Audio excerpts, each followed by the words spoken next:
Hello, it's your boy, Dapper the Don, and I hope you're having a wonderful day. Today we are going to be talking about a subject that some of you have been asking about for a minute, how to have a roster. Now, before you say, Don, at your big age, 1, pimping don't stop till the cops come to knock. 2, this isn't my idea. I'm doing this for a fan who asked for it. He's a guy in his early 20s and wants to live life like Larry while he can. So with that being said, understand that this is just the Don's opinion. You don't have to agree. If it doesn't apply, let it fly. Now, one thing we need to talk about when it comes to having a roster. First things first, I should let you guys know, is that it's not as cracked up as you think it is. I know when you see someone who has hose on deck, you think that they are doing it big, but one thing you need to understand about that type of lifestyle is you need to have time. And when I say time, I mean you need to be doing nothing better in your life. A roster requires time put into talking and having the same beginner conversation time and time again. You kind of have to always be available because having a roster is like having a garden. You have to tend to each of the crop or things start dying off. And depending on what type of players you have on the roster, that also means paying for several dates in a single week or month. So understand that if you are employed and have goals in your life that you are working on, you're better off just sticking to getting that paper. Because if there's one thing Mama Dapper told me when I was a pup, it was this: there are 2 things in life that will never go away: bitches and fun. And trust me,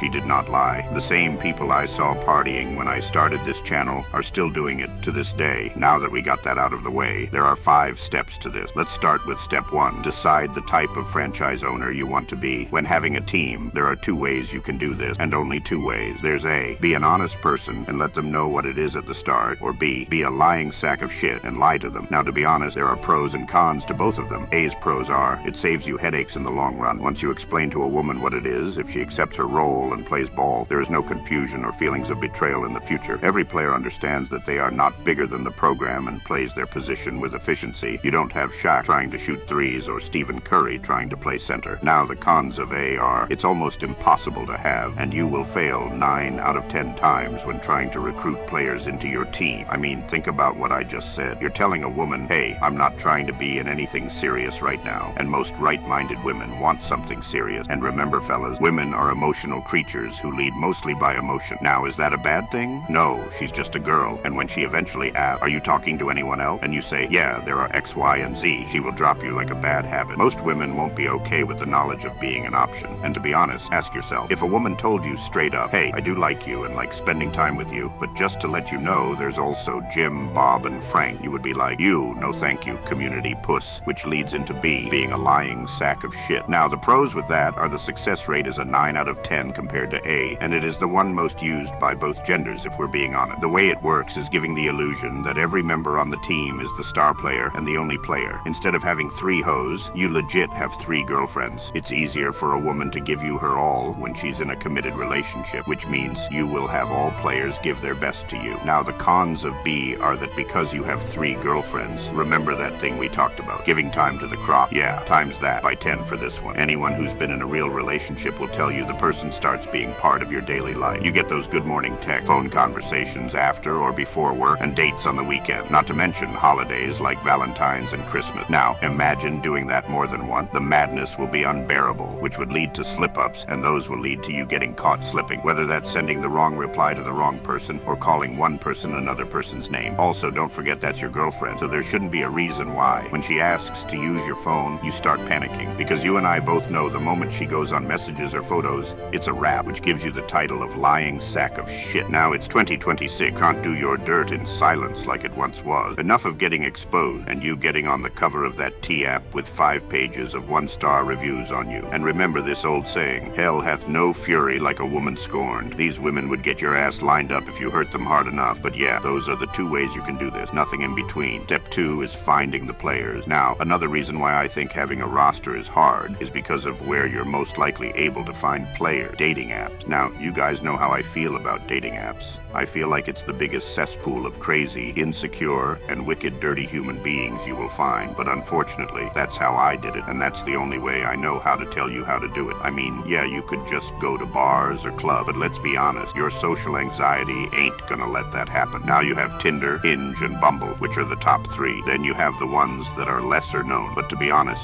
you never know what you would get with those, and that's plenty of fish tagged and okay OkCupid. And then there are the niche ones like BLK, Christian Mingle, or Muzz. Pick an app, or hell, use all of them and start the recruiting. And before you ask, Don, how do I recruit? I have a video on 3 tips for dating apps. And if that's not enough, there's a video on Riz 101. Step 3 is picking a manageable size team. You now know that it takes time to have a roster, so why not help yourself minimize that issue? The max your roster should be is 3 players. Yes, that's the max. Trust me when I say more players, more problems. Don't let those dudes fool you into thinking having 8 or 10 is cool. Most of them don't even have that many, or have the money to have that many. I promise you. To be honest, I would just say 2, but if you want to be greedy, keep it at 3 max. Step 4 is how to manage the team. You picked A or B, you picked the apps and got the players. Now, how do you manage it well? Well, first things first is, no matter what, you will have a favorite who will low-key be your main. Don't worry about deciding on who it will be. It will work itself out. At the end of the day, the one who you enjoy being on the phone with the most will probably be that. The others will get less of your time, but remember that they can't fully be disregarded because remember, it's your garden. You want all plants to prosper. Try giving them parts of your day. 1 for the morning, 1 for the afternoon, and 1 at night. Give each of them a max of 2 hours and a half of those time frames if it's on the phone. If it's in person, bump that up to 3.5 max.